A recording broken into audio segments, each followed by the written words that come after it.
యోగి అయిన వాడు వేదాధ్యయనము వలన యజ్ఞ తపోదానాదుల వలన కలుగు పుణ్యఫలమును ఆశింపక ఉత్తమమైన బ్రహ్మ పదవిని పొందగలడు.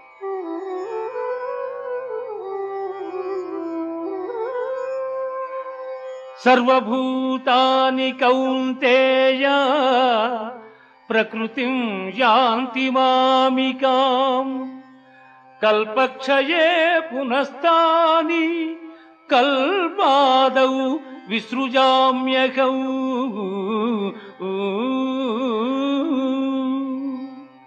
పార్థ, ప్రళయకాలమున సకల ప్రాణులను నాయందు లీనమగుచున్నవి.